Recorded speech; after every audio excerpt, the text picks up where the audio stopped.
అస్మద్గురుభ్యో నమః. ఒక యువకుడు ఒకసారి పరమాచార్య స్వామి వారి వద్దకు వచ్చాడు. ఎప్పుడూ వాళ్ళ ఇంట్లో గొడవలే, ఎప్పుడూ వాళ్ళ అమ్మ నాన్న ఎప్పుడూ తగు పడుతూనే ఉంటారు. చూసి చూసి చూసి విసిగిపోయి ఏం చెయ్యాలో తెలియని పరిస్థితులలో పరమాచార్య స్వామి వారిని ఉపాయం అడుగుదామని చెప్పి వచ్చారు. స్వామివారి దగ్గరికి వచ్చి స్వామివారితో ఇలా అంటారు, స్వామి, ఇంట్లో నాకు ప్రశాంతత లేదు, ఎప్పుడూ అమ్మా నాన్న గొడవ పడుతూనే ఉంటారు, నా సమస్యకు ఒక పరిష్కారం చూపండి పెరియవా అంటూ తన బాధను స్వామివారి వద్దకు వచ్చి మొరపెట్టుకున్నాడు. స్వామివారి వెంటనే ఆ యువకుడితో అంటారు, మీ నాన్నగారికి 2 భార్యలా, అక్క చెల్లెళ్ళని వివాహం చేసుకున్నారు కదా అని అడిగేసరికి యువకుడు ఆశ్చర్యపోయాడు. అవును స్వామి, అవును.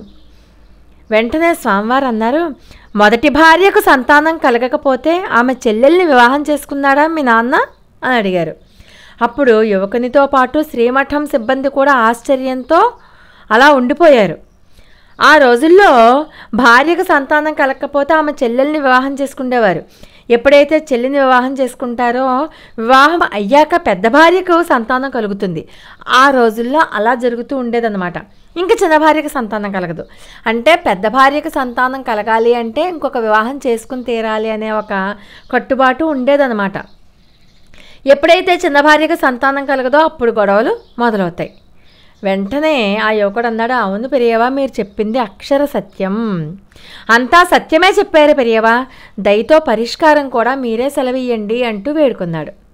స్వామి వెంటనే ఆ యువకుడితో అన్నారు, నువ్వు ఒక పని చేయి, నువ్వు మీ చిన్న తల్లి వద్దకు తరచూ వెళ్తూ ఉండు, ఆమెకు పనుల్లో సహాయం చేస్తూ ఉండు, ఆమె అభిమానాన్ని కనుక నువ్వు సంపాదించావా ఇంట్లో ఇంకా గొడవలే ఉండవు అంటూ ఒక సూచన చేశారు పరమాచార్య స్వామివారు.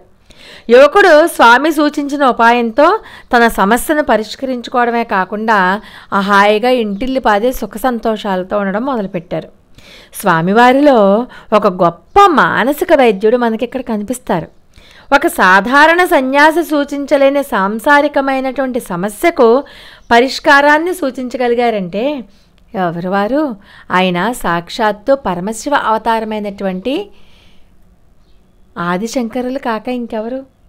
ఆయన పరమాచార్య స్వామివారు కాబట్టి అలా చేయగలిగారు.